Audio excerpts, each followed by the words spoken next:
ng mga letra.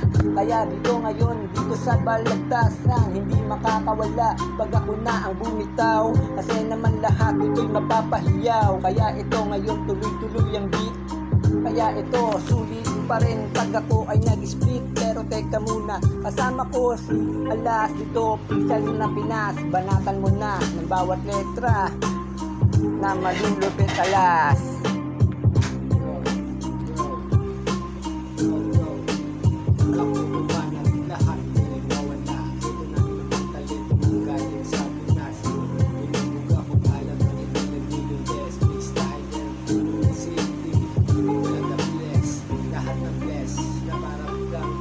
Lahat ng mga kalaman mo, ako ang the best. Walang yung best, pag ako ang dumanan sa misa para bang pinawales.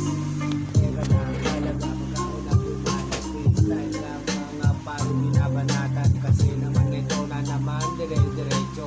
Dire-diretso lang at wala ng preno-preno. Galing sa katispan ko matalas, kasi ako talaga parang mananabas. Mananabas sa ganitong balagkasan, kasi naman ako ang freestyler ng Pinas. Freestyler na para bang hustler. Teka lang, ngayon di kayo mawawala. Para bang bagyo na bumubulusok. Eto on the spot ang mga binibitawan kong salita. Mabilis pa sa adobe.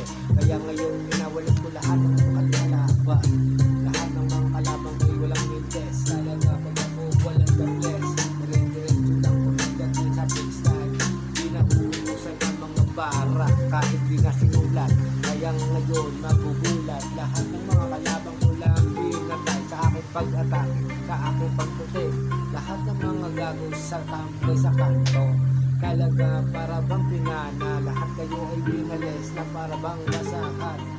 Yes, nakinig lahat ng mga wala na ba kontra. Parang ganito galing sa lipahan. Wawalis at walang bilis. Di na magpapakas pag ako na ang ito. Freestyler na para bang hustler. Kaya kayong lahat ay yayinig. Yayinig na para bang milindol. Kasi naman si Alas nangunguna. Alas nga pala ng Pinas, mabalasin. Kasi ngayon walang mintes mga sinasabi. Tingnan mo naman yung mga banat kong swabe. Pag ako bumanat, parang dinog style. Kasi nga para bang dog style. Mabangis na para bang uyog sa kanto. Magugulat lahat ng mga gano. Pag ako bumanat, walang mintes.